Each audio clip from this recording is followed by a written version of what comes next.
ഒരു മാസത്തെ പ്ലാനിങ്ങിന് ഒരുവിൽ ഞങ്ങൾ ആഗ്രഹിച്ച ദിവസം വന്നെത്തിയപ്പം ആ പ്ലാനിങ് മൊത്തം കുളവാക്കി വരുത്തുന്നുണ്ട് ഞങ്ങളുടെ ലൈഫിൽ. അതാണ് ഈ മഴ. ഇവൻ രാവിലെ തൊട്ട് വൈകുന്നേരം വരെ ഞങ്ങൾക്ക് ഒരു സ്വൈര്യം തരാതെ പെയ്തിട്ടുണ്ട്.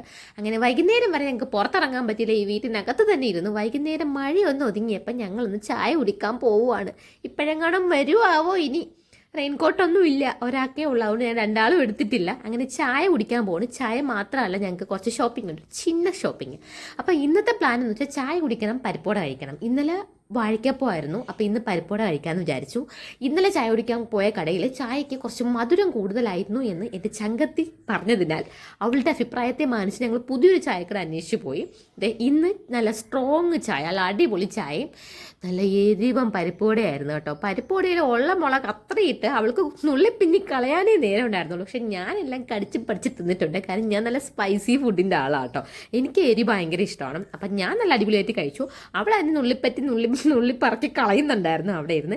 ഇനി ഒരു ഷോപ്പിങ്ങും കൂടെ ഉണ്ട്. ഇവിടെ നിന്ന് കഴിഞ്ഞാൽ നമ്മൾ ഷോപ്പിങ്ങിന് പോകും. ഷോപ്പിംഗ് എന്ന് വെച്ചാൽ വലിയ ഷോപ്പിംഗ് ഒന്നുമില്ല. നാളെ രാവിലെ പുട്ടിന് പഴം മേടിക്കണം, ഉച്ചയ്ക്ക് കറിക്ക് തക്കാളി മേടിക്കണം. അപ്പോൾ ഞങ്ങൾ രാമചന്ദ്രനിലാണ് കേട്ടോ പോകുന്നത്. റോഡിലൊക്കെ നല്ല തിരക്കും ട്രാഫിക് ബ്ലോക്കും ഒക്കെയാണ്. പക്ഷെ ഞങ്ങൾ അപ്പോഴൊന്നും വീഡിയോ എടുത്തിട്ടില്ല. നിങ്ങൾ കാണുമ്പോൾ നല്ല ഒഴിഞ്ഞ റോഡായിരിക്കും. കാര്യം ഞങ്ങൾ അപ്പോഴേ വീഡിയോ എടുക്കാറുള്ളൂ, അല്ലാതെ എടുക്കാൻ പറ്റൂ ഞങ്ങൾക്ക്. അങ്ങനെ അവസാനം രാമചന്ദ്രനിലെത്തി. താഴെ മഴയായിട്ടും ഇവിടെ ആൾക്കാർക്ക് ഒരു കുറവുമില്ല.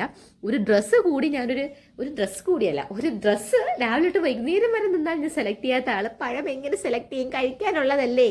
അങ്ങനെ ഒരു 3 മണിക്കൂർ അല്ല, ഒരു അരമണിക്കൂർ എടുത്തു. ഒരു 1/2 കിലോ പഴം ഞാൻ സെലക്ട് ചെയ്തെടുത്തു അവിടെ നിന്ന്. അത് കഴിഞ്ഞ് അവൾക്ക് കുറച്ച് ഞെഡ മേടിക്കണമായിരുന്നു കേട്ടോ, ബിസ്ക്കറ്റ് ചോക്ലേറ്റ്സ് ഒക്കെ അവളുടെ കുഞ്ഞിന് വേണ്ടിയിട്ട്. അപ്പോൾ അവൾ അതിന് പോയി. ആ ഒരു സമയത്ത് ഞാൻ തക്കാളി മേടിക്കാൻ പോയി ഗെയ്സ്. തക്കാളി സെലക്ട് ചെയ്യാം. ഇനി അതിനും കുറച്ച് സമയം എടുക്കേ.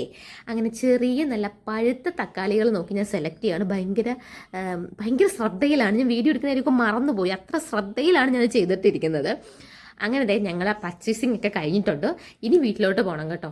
അതൊന്നും ഞങ്ങൾ വീഡിയോ എടുത്തിട്ടില്ല. എന്താണെന്ന് വെച്ചാൽ ഭയങ്കര മഴയായിപ്പോയി. എങ്ങനെയെങ്കിലും വീട്ടിലെത്തിപ്പറ്റി വീടെത്തിയിട്ടുണ്ട് കേട്ടോ. അപ്പോൾ ഇന്നത്തെ വീഡിയോ ഇത്രയേ ഉള്ളൂ. എല്ലാവർക്കും ഇഷ്ടമെങ്കിൽ ചാനൽ സബ്സ്ക്രൈബ് ചെയ്യണേ. അപ്പോൾ അത്രയേ ഉള്ളൂ. Okay, bye bye, see U.